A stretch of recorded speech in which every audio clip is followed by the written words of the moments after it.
Be me. 25, still stuck in retail even though I swore it was just a temporary stop after college. Lately I've noticed men are quieter, like they retreat into silence whenever things get real. My theory: women are more powerful now, and it makes them insecure, lol. Feels cleaner to frame it that way, instead of asking if something's actually wrong with them. Dad sits at the kitchen table every morning, chewing toast like it's a chore, radio whispering sports scores nobody cares about. Boots by the door, dust caked in the grooves. Proof his day will look exactly like yesterday. Mom once told me, he wasn't always like this, but I don't buy it. People don't just flip overnight, they decide who they're going to be. So yeah, to me, his silence is a choice. Same as my brother's one-word morning before he bolts out the door. When I tell him, use your words with a fake friendly smile, he just grimaces. Door clicks shut behind him, and that's the end of that conversation. Really seems to be a guy thing, so to the guys reading this, what's up with you all? Do women suddenly scare you? Head to work, same routine, scanning tags and folding shirts like my hands run on autopilot. Boring enough that I keep checking my phone whenever I can get away with it. Group chat buzzing as usual, me and the girlies keeping each other sane. Today's topic, men going silent, like they live in some secret cave of thoughts they'll never share. One of the girls says, funny how they act like their lives are mysteries when it's just depression and video games. We laugh, spam emojis, add stories about our brothers, dads, co-workers, all the same pattern. I type, well, I've got a date tonight, maybe I'll test the theory. They go wild, report back scientist, expose the male condition. One of them goes, drop the pic, we need to see. So I screenshot his profile and send it. His name is Ethan. Chat blows up. OMG, wait, I know him. Turns out one of the girls used to see him around her old friend group. She says Ethan was always decent, kinda quiet, but seemed to be doing well back then. Then apparently, he just disappeared, fell off the radar. No one really knew why. They hype me up. Go find out the tea, get the backstory, field research queen. Perfect setup for my little experiment, like fate picked the test subject for me. Fast forward, evening, cafe down the street that tries too hard with the exposed brick and citrus candles. He's already there when I walk in, cardigan sleeves rolled, fidgeting with his napkin like he's trying to fold it into an origami escape plan. I sit, smile, do the normal hello how are you. He's polite, not rude, but every answer is short, clipped like he's rationing words. I ask about work, he says, it's fine. I ask about hobbies, he shrugs, don't have time. Eye contact barely lasts a second before he looks down at his coffee cup. I can feel him pulling back, like there's a glass wall between us. And that's when I decide to lean in, play therapist, see if I can crack it. Lower my voice, tilt my head, tell him, hey, you don't have to hold everything in, it's not that deep. Ethan laughs once. No sound, like air leaking from a balloon, then shakes his head like he wants to drop the subject. I keep pressing, soft at first, then sharper, making jokes about how men implode if they don't vent once in a while. Finally, he sighs, long and heavy, and the wall starts to crack. He tells me about work first, how he joined a startup a couple years ago, right place at the right time. They were doing well for a while, funding rounds, late nights, talk of expansion. He thought he was finally on track, even bragged to his friends about being part of something real. Then the bottom fell out, investors pulled, half the team let go, office downsized to a co-working space with flickering lights. Says he kept his job, but it feels like a shell now. Clients backing out, projects dying halfway through. Admits he's scared he's wasting his prime years grinding for something that might not exist next month. From there, it spills over. Friends who used to hang out every weekend drifted once he couldn't keep up with their lifestyle. They're buying houses, planning trips to Europe. Meanwhile, he's cancelling plans because he can't afford another $200 night out. Says it makes him feel like he's disappearing from their world, like people stopped checking in when he stopped looking successful. Then his dad got sick last year. Real sick. And suddenly he was spending weekends driving back home, fixing things around the house, handling bills his mom didn't know how to deal with. Says it felt like every part of his life was pulling at him, but none of it was giving anything back. His voice starts to shake a little, napkin twisting tighter and tighter in his hands until it rips clean down the middle. I don't really tell people this, he admits, eyes darting around like someone might overhear. Please don't mention it. I don't usually talk about this stuff. Eyes meet mine, wide and uncertain, like he just dropped a glass and is waiting to see if I'll step on the shards. I smile, reassure him, say, of course, it's safe here. Inside, I'm already framing it for the group chat. See, push just a little and men spill everything. He even admits he's shy, says he hates feeling like a burden, that whenever he tries to talk, people change the subject or make it into a joke. I tell him vulnerability is attractive, drop in a line I practiced in the mirror. He softens, actually smiles for the first time that night, small but real, like I handed him proof he hadn't embarrassed himself. And that's when I let it slip. Half joke, half jab. Wow, no wonder men stay quiet if that's what's rattling around in there. My tone light, but the words sharp enough to cut. His face changes instantly, all that trust I pulled out of him snapping back like a rubber band. He looks away, shoulders curling inward, and mutters, "Yeah, maybe I shouldn't have said anything." I try to cover it with a laugh, pivot the conversation back to safer ground, but the damage is obvious. The trust he gave me is gone, replaced with a silence colder than when we started. We finish our drinks, the small talk strained, no more confessions, no more cracks in the wall. Before leaving, he says, quiet but clear, "Just don't mention any of this, okay?" I promise. Smiling again like it's nothing. But I already know I'll tell the girls. Get home that night. Ethan's face still replaying in my head when he said, "Maybe I shouldn't have said anything." Find my brother in the kitchen rummaging through the fridge, hoodie up, headphones hanging around his neck. He glances at me, sees I'm dressed up, smirks. "So date night?" I roll my eyes, say yeah, then add, "Prove my point though. Men stay quiet until you push them, then they crumble." He closes the fridge, looks at me like I just said something stupid. "Or maybe," he says, "they stay quiet because every time they talk, people use it against them." I laugh it off. "That's dramatic. You guys just don't like losing control of the narrative." He doesn't back down, leans on the counter, arms crossed. "Nah, it's not control. It's self-defense. Why do you think Dad doesn't talk?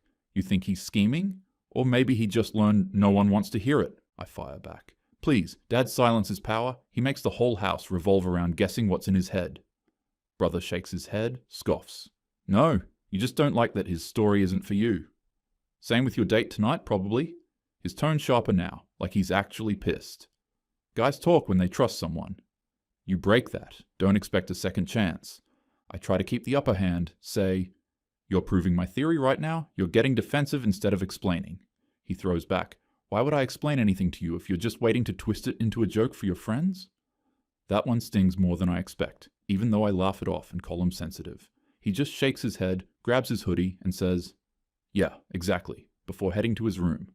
Left standing there, annoyed, but also unsettled.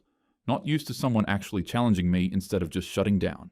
Next morning, wake up, check phone, 0 notifications from Ethan. Not surprised. Expected the disappearing act. Still, I've got material for the group chat. Drop a message. Okay, so he actually cracked, spilled his life story.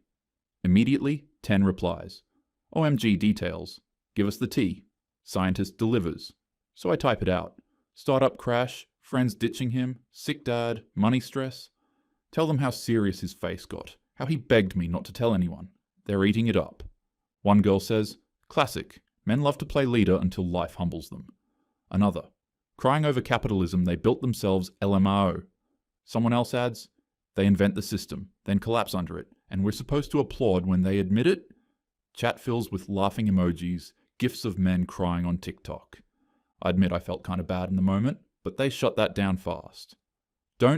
He'd never censor himself if we were the ones spiraling. They posture strength all the time. Let them taste weakness. Girl, you did sociology fieldwork. Proud of you. They start analyzing his startup bro downfall like it's a case study. Bet he loved bragging when the money was good. Now he wants sympathy. Of course the friends ditched. Men only orbit each other when there's status involved. They're tearing into every piece of his story, and I can't lie. It feels good having the spotlight in the chat, like I brought back gold from the mine. Somebody jokes, so the male mystery is just financial ruin and daddy issues. Another, add that to the chart. I laugh along, but a small part of me replays his face when he said, "Please don't tell anyone."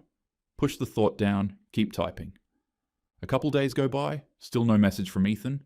His profile pic disappears on the app, like he wiped it clean. I show the girls. Mission accomplished, you broke the specimen. I laugh, but it feels hollow. Brother's line keeps looping. Why would I explain anything if you'll twist it into a joke? That night, I'm doom scrolling, TV on mute. Brother walks in without headphones, hoodie unzipped. Rare enough, I put my phone down. I tell him straight, you should talk more, you know? Keeping everything bottled up is why guys end up bitter like Dad. He raises an eyebrow, doesn't answer. I keep going, smug. Seriously, men act like trust is this big fragile thing, but it's only fragile because women have to hold it.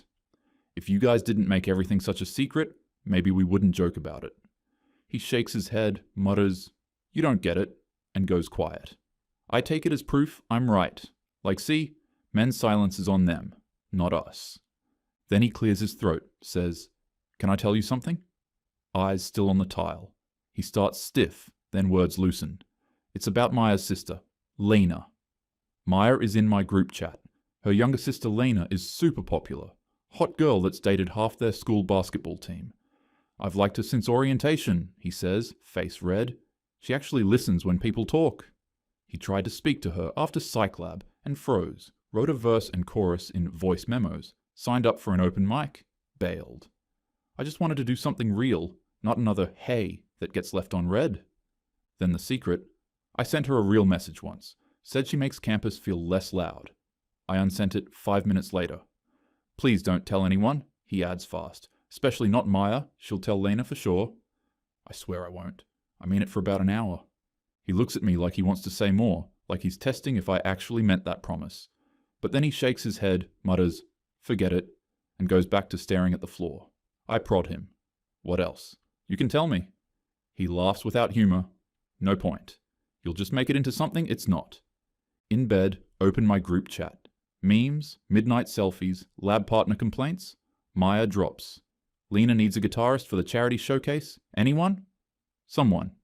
Lena's standards are insane. She rejects every guy. My thumbs get cute before my brain does. Lol, my brother would implode. Been into her since orientation. Even wrote a song. Immediate panic. I slam delete. You deleted a message. Too late. Wait, what brother? Maya? What song? Another. Screenshotted. I try. JK, metaphorical song. Maya. Metaphorical with a guitar? Someone else. Spill, field researcher. I close the app like that, puts the fire out. There's a campus confessions page that eats rumors for breakfast. Someone from the group chat must have leaked this to them, tagged the Discord, and suddenly initials became a name. Morning pings like an alarm. Maya DM. Did your brother really say that about Lena? Me. Late night brain fog lol. She sends my pre-delete screenshot with my username glowing at the top. It's fine, just curious, she writes. Not fine. Campus moves faster than oxygen. TikTok of Lena at rehearsal. Someone off camera. Play him the song. Comments use my brother's initials. Psych class whiteboard photo. Ballad boy. Underlined. Discord server. Ask brother to bring his guitar to section haha. Snap from 2 rows back. Him in lecture. Hoodie up. Music note sticker added. DM. Tell your brother Lane is into degrees and boundaries. By afternoon, he texts, did you say something? Me. Maybe a joke, but I deleted it. Him. Cool, thanks. I DM Maya. Please don't spread it. He's mortified. She replies, told Lena to ignore it, but you know how people are. Translation. Out of her hands and in everyone's mouths. The word hits like a brick. I try calling him that night, straight to voicemail. Shooter you, okay? Text. But the read receipt sits there with no reply. He doesn't come home. When he finally walks in past midnight, he doesn't even look at me, just heads to his room. I hear his guitar case bump against the wall when he drops it, like he wanted me to know he was done even trying. 2 days later, he walks into my room, shaking, phone raised, like a warrant. You did this, I start. I didn't name you. You said enough, he snaps, shoving the screen at me. Evidence, my message before deletion forwarded around. Lena's rehearsal selfie captioned, this week's soundtrack apparently. Campus meme, my brother crossing the quad. Ballad boy seeks chord progression, rejection in D minor. My handle visible in a cropped corner.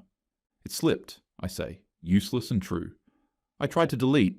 You promised, he says, voice cracking. You swore. His eyes have that wet sharpness pain gives people. You turned me into content, he says, slow, like each word should dent me. You don't want to listen. You want material. Ethan figured it out. I forgot who I was talking to. Defense mode flicks on. It's not that deep. Everyone jokes? He laughs once, ugly. Not everyone's jokes get me heckled in class. Discord clowning, the ukulele guy, Lena's DMs full of screenshots, the professor asking if I want to share my creative process in front of 200 people. Do you know what that feels like? I reach for a sentence and grab air. It'll blow over, I mumble. He looks like I slapped him. I'm the punchline till someone else screws up bigger, he says, quieter, worse. He steps back like the room burns. You wanted a theory? Here. Dudes don't talk because people like you don't keep our words safe. You don't see us. You see stories. I try to say I'm sorry. The word tangles and dies. He nods like my silence proves his point. Don't expect me to open up again, he says, and closes my door gently, like the anger burned to ash. I stand frozen, staring at the door like it'll swing back open if I think hard enough. 5 minutes later, I knock. Soft, try. Hey, I didn't mean it like that. Silence. I wait, knock again. Finally, he says through the wood, voice flat. Go back to your chat. That's where you want the story to be anyway. I want to deny it, but the words die before they reach my mouth. The house feels huge after. I go for water. Dad sits at the table, toast untouched, glasses folded in his hands. He looks like he's practicing a sentence that won't leave his mouth. Everything okay? I ask, out of habit. Work's been... he starts. I cut in with a joke about late shifts. He nods, rinses his plate, exits. Later I hear Mom on the phone, voice low. They're cutting shifts. He's worried he'll be next. The cold coin drops. Phone lights with the chat. Maya. Okay, but Ballad Boy is wild. Another. Tell him to bring the guitar to Psych. We'll pass a hat. Screenshot of Lena's Be Kind story. Everyone reads, please stop. Nobody stops. I hover on a skull emoji, but my thumb freezes. I think about how I promised him, and how they promised me. Don't tell, won't spread, and none of us kept it. The secret had no oxygen the moment it touched the chat, and now it's wildfire. Maybe this is why men don't talk. Because women turn confessions into entertainment. Because a slip isn't just a slip, it's content. But another thought worms in. Wasn't it me who handed them the match? I don't want to sit with that, so I flip it back on them. If they'd really been my friends, they wouldn't have screenshotted, forwarded, laughed. The betrayal stings sharper than his anger did. Like, if even my own girls can't keep it quiet, maybe the problem isn't him being fragile. Maybe the whole system we built is just cruel. I log off, leave the phone face down. Room's dark, but my head won't stop glowing with images. Ethan's last look, my brother's soft door, Dad's swallowed sentence. For the first time, I can't tell if silence is weakness or survival. All I know is it's heavier than any words we've been trading.